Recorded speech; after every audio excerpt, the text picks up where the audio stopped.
Hi, this is Brian. Welcome back to another Philosopher's Notes TV. Today, we've got another great book, The Sleep Revolution by Arianna Huffington.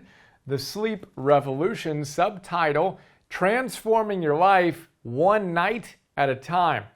This is an awesome book. As you may know, Arianna Huffington started the Huffington Post. And while she was running that, she was so sleep deprived and was working so hard that she literally passed out and banged her head. Wake up call that led to her writing a book called Thrive, creating her new business called Thrive, which, as the name implies, helps people thrive, particularly corporations, employees there, etc. But the most frequently asked question as she discussed how to go about thriving was sleep. How do we optimize our sleep? This book is a phenomenal look at the history of sleep, the science of sleep, and what we know works. I highly recommend it. We've talked about sleep quite a bit. We've profiled a number of books. We've got Sleep 101. Check it all out at optimize.me/sleep. If you had to read one book, I'd say this is the one to read. As always, we've got a philosopher's note with a bunch of my favorite big ideas. Let's look at 5 of them now. We'll start at the top. The number one thing to remember about sleep is, Arianna tells us, it's the most underrated, underappreciated health habit out there. The impact of not having optimal sleep is huge. She walks us through all the different domains in which sleep deprivation leads to unbelievable diminution in the quality of the performance, whether it's truck drivers or hospital workers or CEOs or whatever.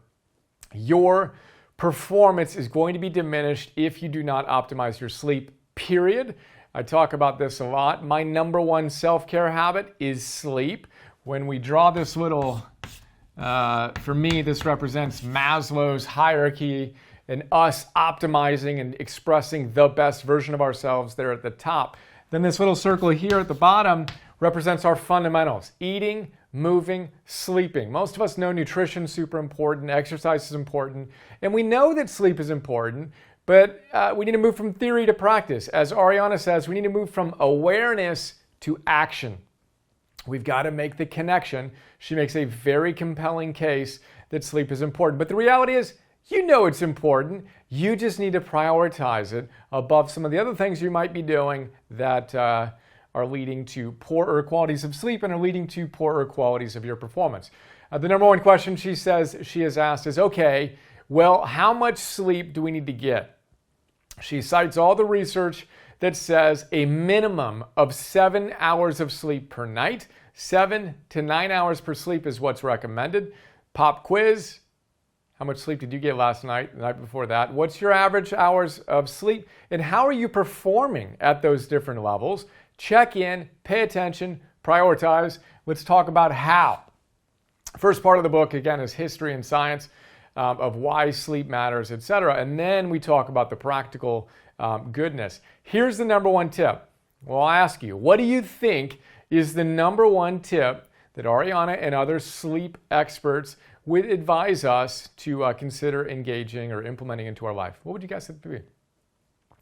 Well, the short answer is, I'll give you a stat, and then we'll talk about the answer. 71% of people either go to sleep with their phone or sleep next to their phone. So it's like basically right there. 71% of, I believe it's Americans, basically sleep with their phones, right? Or have it right there at their bedside. It's the first thing they do when they wake up. It's the last thing they do at night.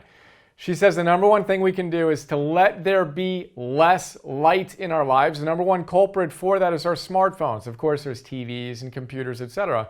But let there be less light, specifically less blue light. If you ask our 6-year-old son, Emerson, why we turn off the lights at night, we have these funny, no blue light, orange light bulbs throughout our house. He would tell you, and he can tell you this for the last couple of years, the blue light disrupts your melatonin, which is going to affect your sleep. So again, we all know this. We need to actually put it into practice. Move from awareness to action, from theory to practice.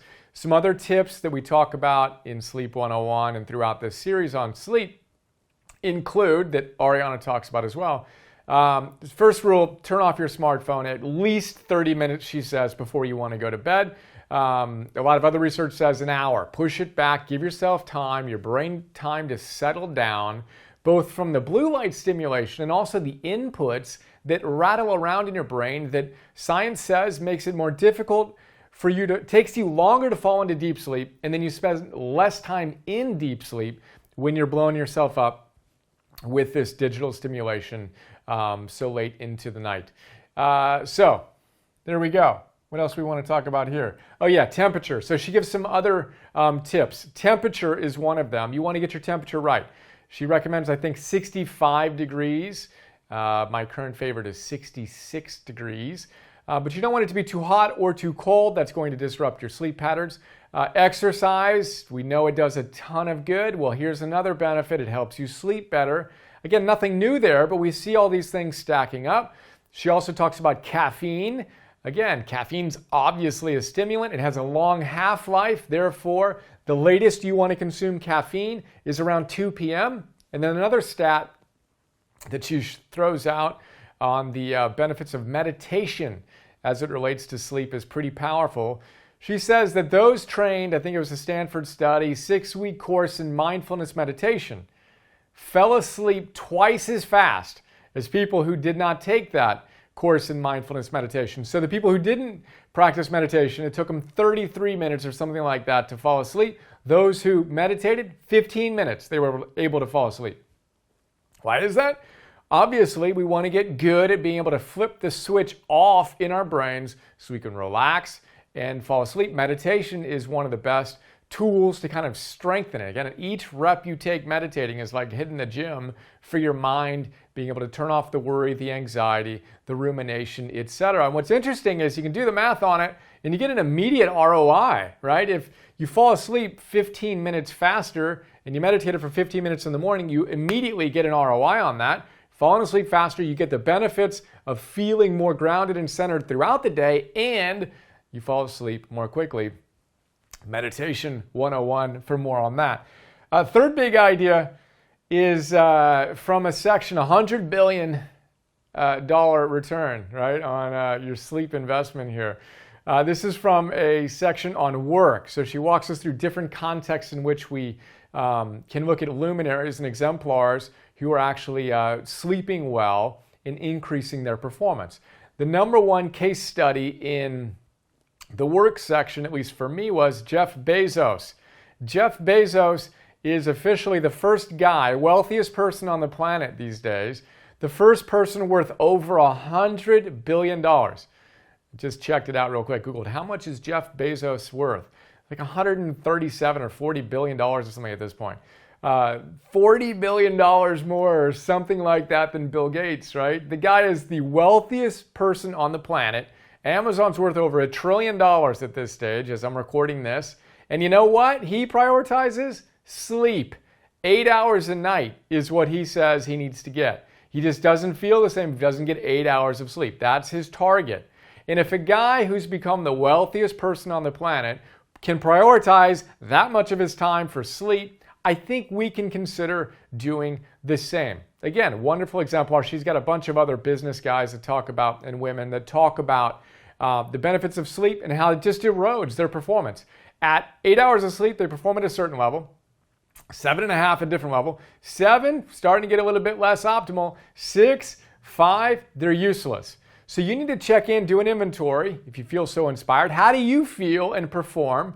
And those are two important different things. How do you feel energetically, emotionally, psychologically, etc.? And how do you perform? The two are going to go together, obviously. But look at how you do, and then again, prioritize. You just need to prioritize. Our fourth idea is another great way to look at the importance of sleep. I love sports as a context for peak performance. These athletes are paid to perform at their highest level. They're not going to waste their time on stuff that doesn't work, right? So she walks us through a ton of different athletes, and I find it just awesome how much they prioritize sleep. Get this. Guess what time Tom Brady goes to bed at night? Tom Brady's in his 40s now, arguably the greatest football player in history, right? Crushing it at the top of his game in his 40s. What time does he go to sleep? 8:30 p.m. That's awesome. Which actually beats me. I went to bed at 7:15 p.m. last night. It's in the winter now. The days are shorter, but we tuck in our kids and we go to bed. Got up at 3 whatever this morning after my 8+ hours of sleep. But we want to prioritize our sleep like an athlete does. Then we have Roger Federer and LeBron James. Roger Federer says 11 to 12 hours a day. That's how much sleep he wants to get and needs to get, or he says he doesn't feel right and he's likely to get injured. And he prioritizes his sleep so much that when he performs at Wimbledon, he's competing at Wimbledon, he rents 2 houses, one for him and one for his young family, so that his sleep is not disturbed. Those of us who have kids know the importance of prioritizing that when you want to perform at a high level. Then we have LeBron James, says the same thing. He shoots for 12 hours of sleep a day when he's training. And then Arianna talks about some of the kind of most seminal research that came out of Stanford, where they worked with the basketball team. They were only getting like 6.5 hours of sleep a night. She had them deliberately spend more time in bed, try to spend 10 hours a day or night in bed, she said, the researcher, to the team. They wound up going from 6.5 hours of sleep to something like 8.5 hours of sleep a night, and their performance went up on every single metric. They were like 10% better at shooting 3-pointers, at free throws. Their sprint time was reduced by a second. Incredible, crazy gains. She says, and I agree, this is one of the next frontiers in athletic, competitive differentiation and peak performance. Again, the athletes are doing it. We may want to consider doing it ourselves. Final idea here is alarms. This is from a section on Washington, D.C., Hollywood. What's going on? How is the world changing relating to sleep? She shares a story about some hotel out there that rather than have a wake up call to help you get up in the morning, they have a work down call the night before. And the reality is, as we talk about again all the time in the sleep context, is your day begins, your morning, your optimal morning begins the night before. The most important thing you decide to do really is when you're going to shut down. Shut down complete. For me, it's a digital sunset. Sun goes down, all electronics are off. That's probably my number one most powerful habit I've ever installed in my life, because sleep is so important to me and it paces it and it helps me connect with my family. Shut down complete, right? Work down alarm goes off. Work day's on, electronics are off. It's all family all the time. My mind settles down, no more stimulation, both information and blue light photons coming into my brain, right? But that work down alarm is way more powerful and enjoyable than a wake up alarm. So she suggests we set a work down alarm for ourselves. And then remember what the word alarm literally means. Open up your dictionary, and it is an anxious awareness of danger. An anxious awareness of danger. That's what the word alarm literally means. And you're waking up to that every morning, right? An anxious awareness of danger. Much cooler to set the alarm so we go to bed at a reasonable time. We wake up without an alarm, feeling great, knowing we got the amount of sleep that we needed that night, and ready to rock the next day. I haven't used an alarm in years other than on rare travel days. And again, I go to bed super early, I get up super early, no alarm. Consider the work down alarm vis-a-vis your wake up alarm. Remember our athletes, Tom Brady, 8:30 p.m. He's going to bed. We got LeBron, Federer getting their 11, 12 hours of sleep. The Stanford basketball players trying to be in bed for 10 hours a night, improving their performance by 10%. We've got Jeff Bezos clearing $100 billion. He's making money, not while he sleeps, but because he sleeps, was the way I put it in the note. And then do this. Let there be less light. That is the number one tip that science says will help you improve your sleep. And again, this is the number one most underrated health habit. 40% of us are sleep deprived, minimum 7 hours. Figure out what works for you. You know that it's important, and you probably know the thing that you're doing that's most in the way. What is it for you? We all have unique situations. Right? So these are some general ideas. But what do you know? What's the one thing you know you could do starting tonight to get a better night of sleep? Prioritize that and make tomorrow another awesome day. See you.